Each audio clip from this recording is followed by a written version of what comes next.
माघ मास महात्म्य 9वां अध्याय।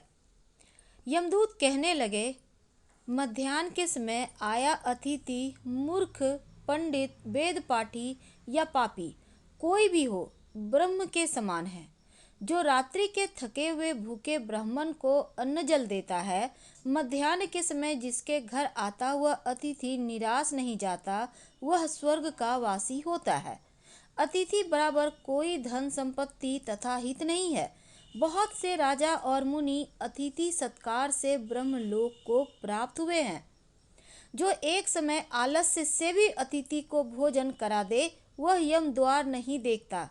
केसरी ध्वज से व्यवस्थ देव ने कहा था कि जो कोई इस कर्म भूमि मृत्युलोक से स्वर्गलोक जाने की इच्छा रखता हो, वह अन्न का दान करे।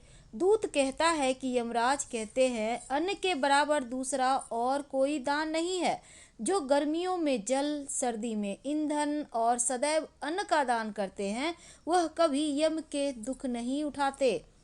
जो अपने किए हुए पापों का प्रायश्चित करता है, वह नरक को नहीं देखता, और प्रायश्चित ना करने वाला मनुष्य नरक में जाता है। जो काया, वाचा और मन से किए हुए पापों का प्रायश्चित करता है, वह देव और गंधर्वों से शोभित स्वर्गलोक को प्राप्त होता है।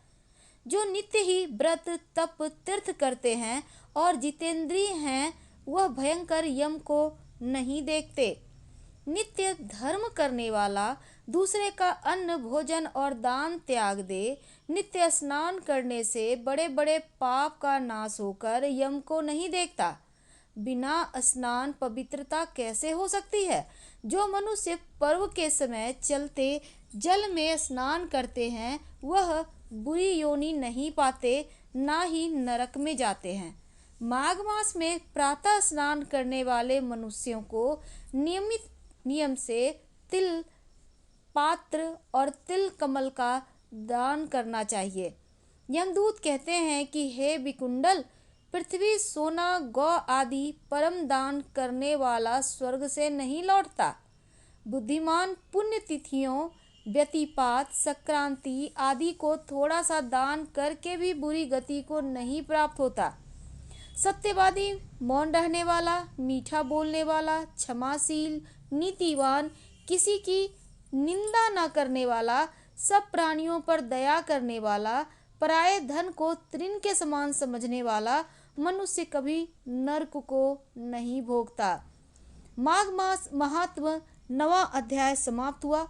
कल हम आपसे 10वें अध्याय के साथ जुड़ेंगे। हम अभी आपसे विदा लेते हैं। पसंद आ रहा हो तब लाइक कर सब्सक्राइब करें, शेयर करें, कमेंट करें। धन्यवाद।